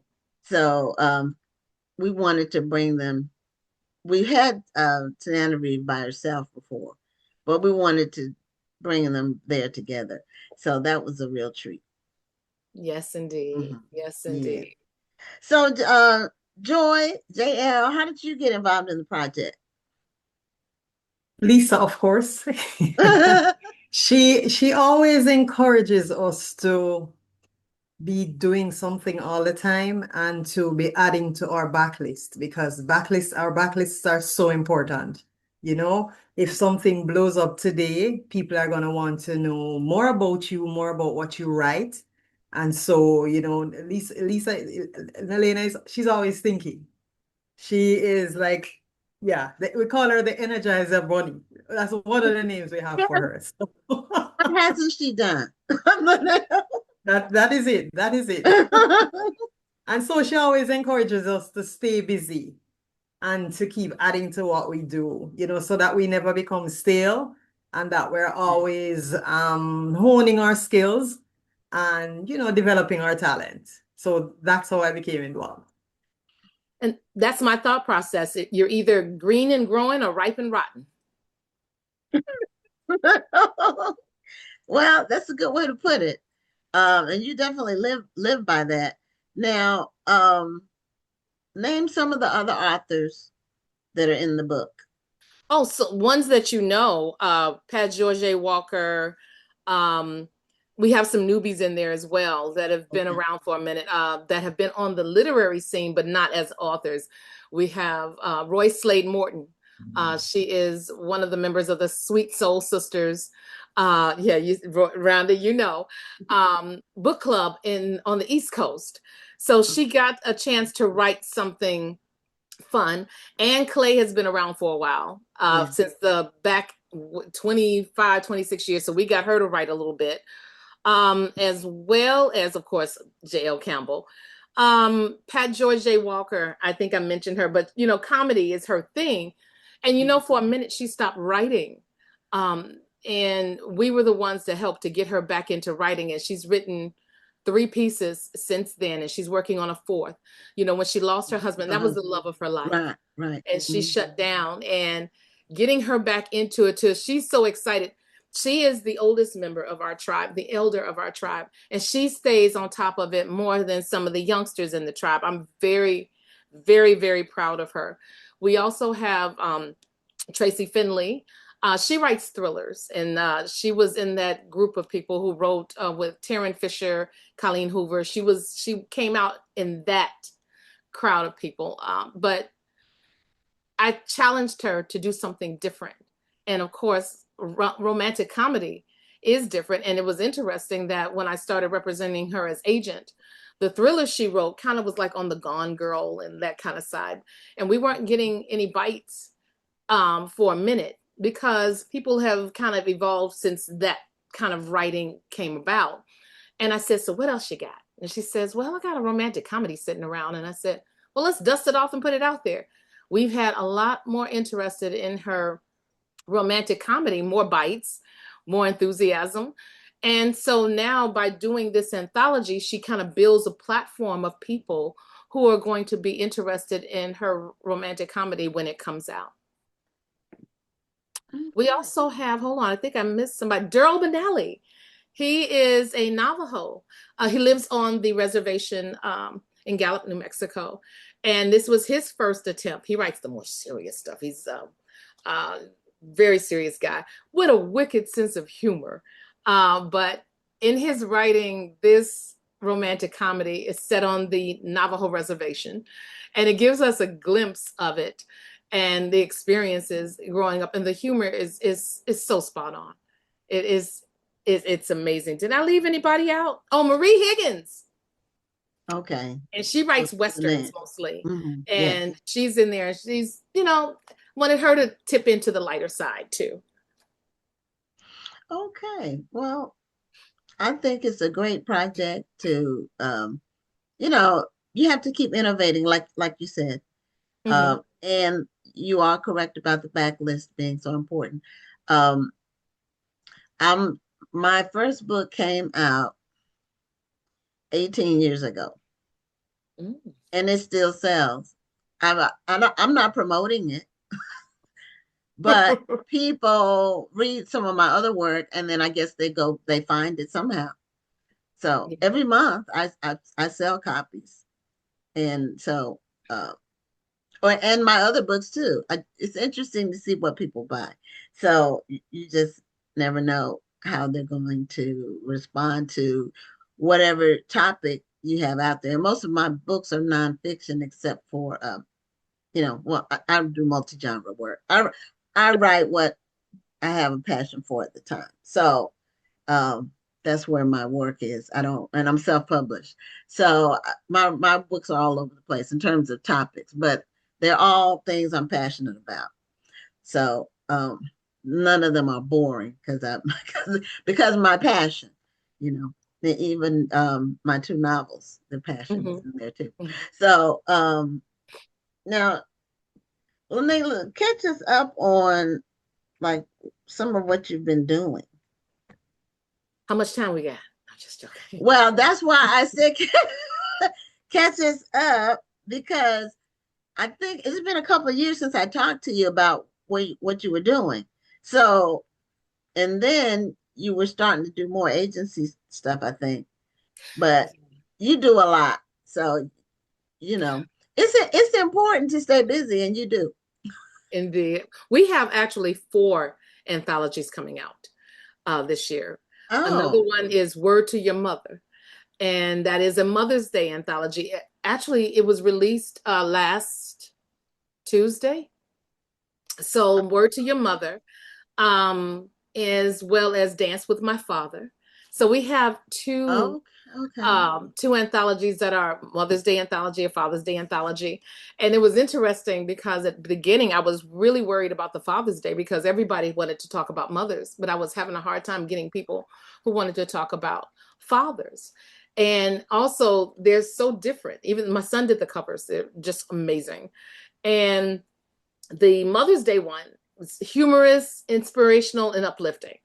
Well, I wanted the same for the Father's Day one, but I guess people don't consider fathers all that funny. So we've got the inspiration and the motivation there, but not as much humor as I would like, but there are some funny elements. We also have a romantic suspense anthology releasing in June. So it happened April, May, June. And it went like that. So that back to back, and they're all platforms that help some debut authors to establish a platform, as well to get a little taste. I've learned for writing fiction we were doing a lot of writing challenges, and we were doing a lot of 30-day, write your book in 30 days, or, that sort of thing. I found that people who came with books already written, it took a longer time for them to understand the process. So now anybody coming, I have them start from scratch with something new and learn the process on a short story and then expand it, and they get it, and they're more successful at writing it that way. But also too, sometimes people don't want to commit to an entire book, especially of people that they've never heard of. So giving them a little taste of new people in between people that they're familiar with, it's a great way to go, because they've spent, and the anthologies are only 99 cents. Only 99 cents, because it really is more about getting that taste out there, and the marketing and promotion. Like, you contacted us to do that. I mean, this is gold. You've been established. Kush City has been established before I even started writing. So to be on this platform telling people about these authors and about the anthologies is an amazing marketing opportunity. So, but what else have I been up to? The Cavalcade of Authors is in its 22nd year. 22nd. Oh, wow. Okay. Now, when is that? When is it? September 11th through the 13th. And we're partnered up with the Printers Row Lit Fest, which has been around for 41 years. And that brings 50,000 to 100,000 people over a 2-day period. And when I tell you, I've done it before, it can be very overwhelming. But my focus for the Cavalcade is shifted over the last few years. My focus is on giving the opportunity for authors to make a return on their investment. Because sometimes they go to, and they fly, they have the hotel, the participation fee, then the books. They spend all of that money, and then they don't make their money back. If you can't garner enough attention between 50,000 and 100,000 people over a 2-day period, what can I tell you? But it's also my responsibility to get people to the tent. So we've got some things to keep people coming back. And plus, it's rain or shine. So what happens if it rains? We have a private event that's still open to the public on Friday night, indoors, so that we make our money off the top in the beginning, and everything we make on that Saturday and Sunday is just gravy. Okay, now where is it held? Chicago. Oh, okay. All right. Yeah, I cover my own backyard. Now, we are doing some things in other cities. Come out and play with the tribe during the Royal Book Bash in Annapolis, Maryland. We're doing one during the Indie Authors Unite event in Baton Rouge. What I do is, if there's an event on a Saturday, I will capture the Friday night. Since they don't have anything going on Friday night, I use my platform on Facebook. I have a Facebook group, and I say, hey, who lives in Baton Rouge? Hey, who lives in what's XYZ? And we connect with people who are already familiar with us, and they help to spread the word about the event. And they come out and play spades, bid whist, sorry, Monopoly, all these other different games. And it's about having fun. We may tip a little in the glass a little bit. We don't tell nobody about that. I'm just saying. But that's what it's about, doing unique things. And then we're also connecting with Brenda Jackson's event in Peoria, the Raw event. Shea Baby, the House of Bohannon, is doing something in Peoria. So we will be there. Several tribe members will be doing a book signing down there. So I'm connecting with more events. Book Lovers Con, we just did that in Vegas.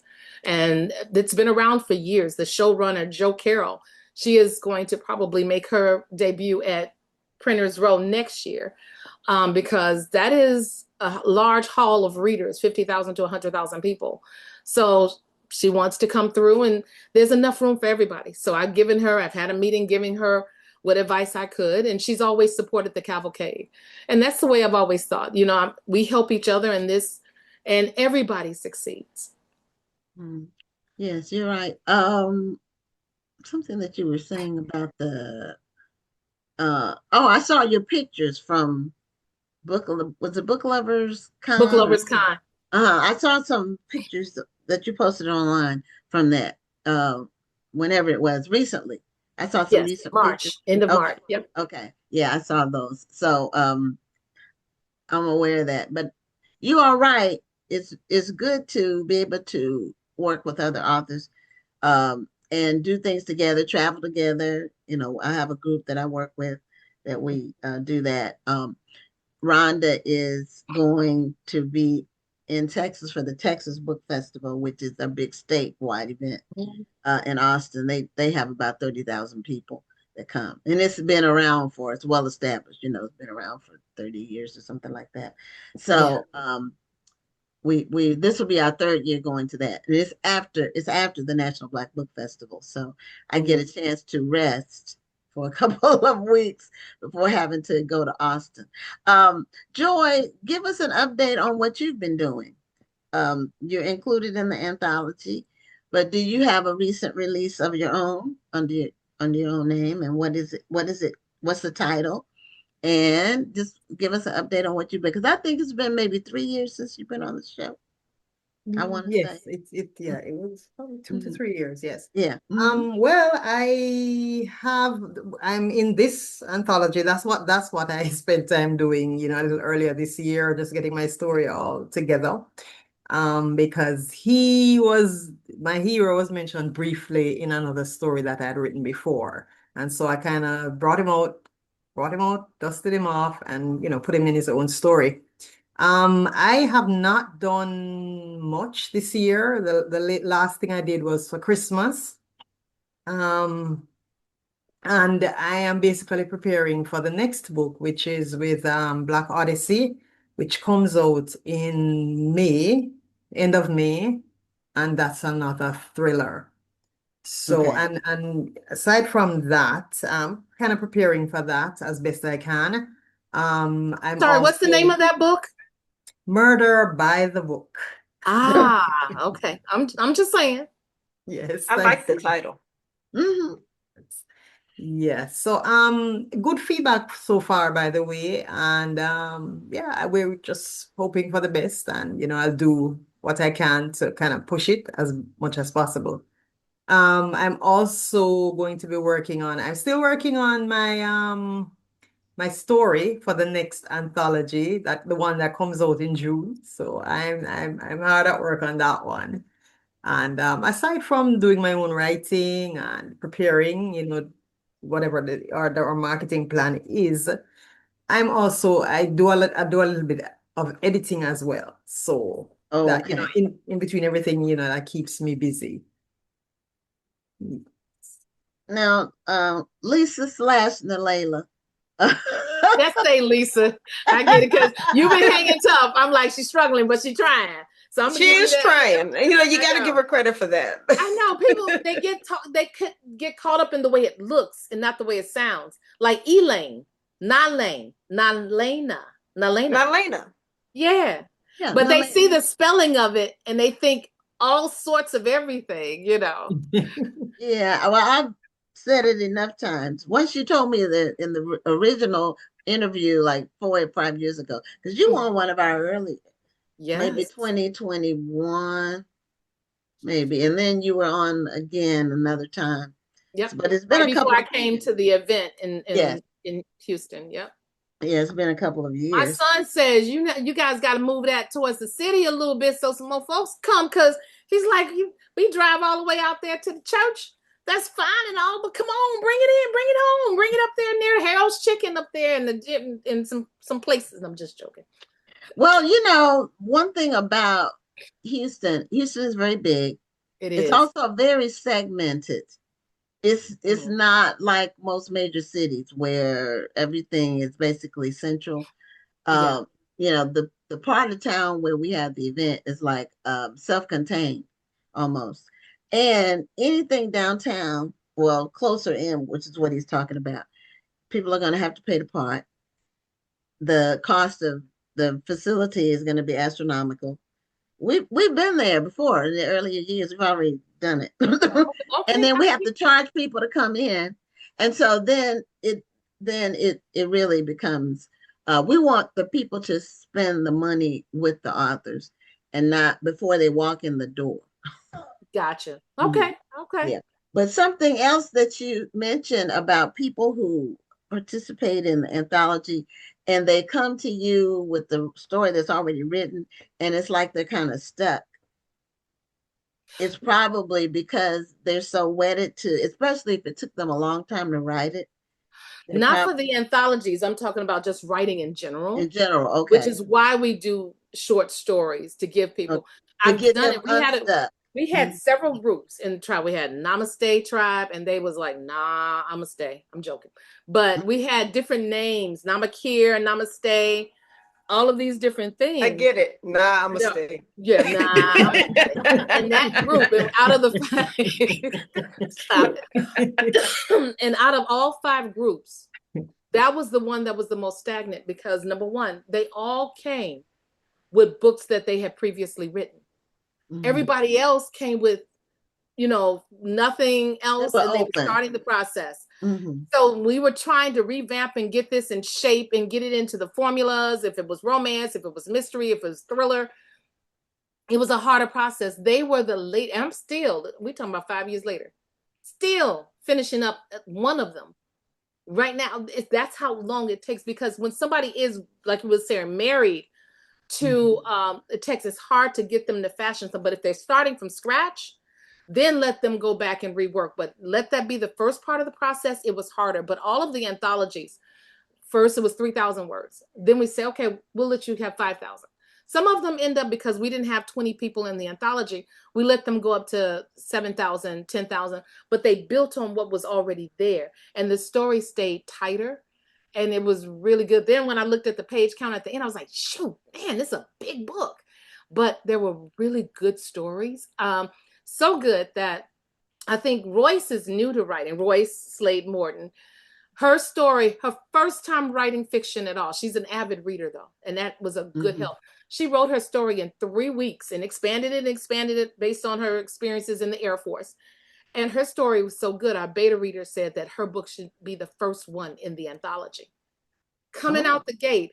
And, I feel like a, proud literary grandmama. So her book is the first one. Her story is the first one in the anthology. Royce is awesome because she's supportive, and I feel like because she is such a supportive reader and an avid reader, she knows what to look for. And I think that probably fed into her being a great writer.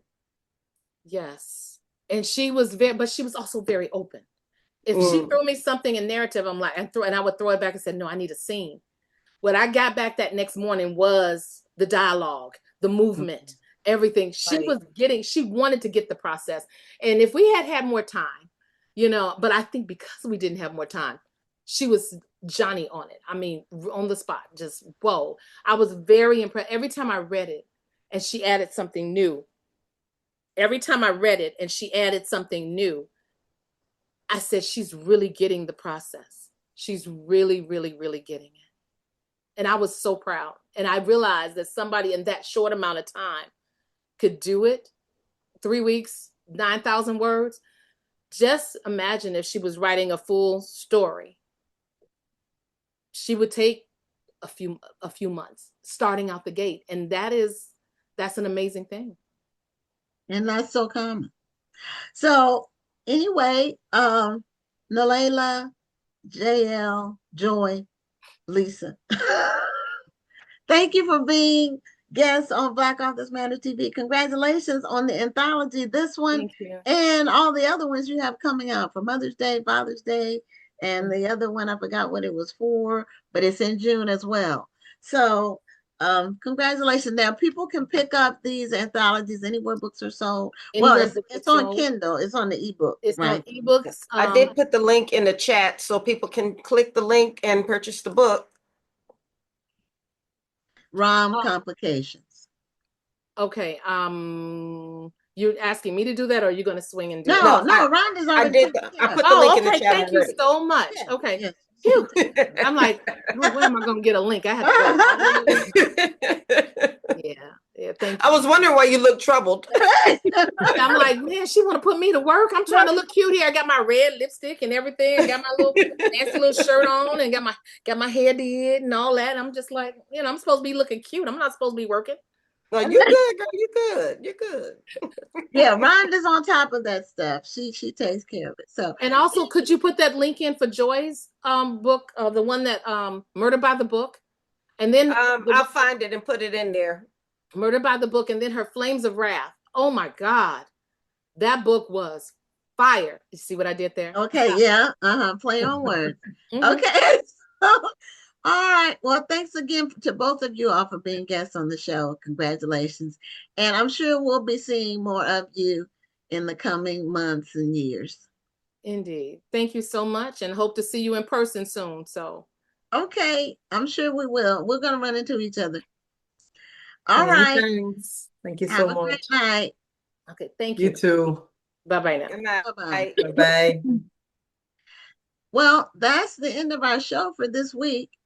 As I mentioned at the top of the show, we have already started the voting for the Black Authors Matter TV Awards. So if you haven't already voted, you can start anytime, but it started last night at midnight, well, 12:01, and it ends on April 28th. And then the award show is on May 12th. So that's it for this week. We'll see you next Tuesday for another amazing episode of Black Authors Matter TV. I'm Gwen Richardson signing off. And I'm Dr. Rhonda Lawson. Have a wonderful evening and a great week. Thank you for tuning in and join us next Tuesday at 7 p.m. Central, 8 p.m. Eastern for another edition of Black Authors Matter TV.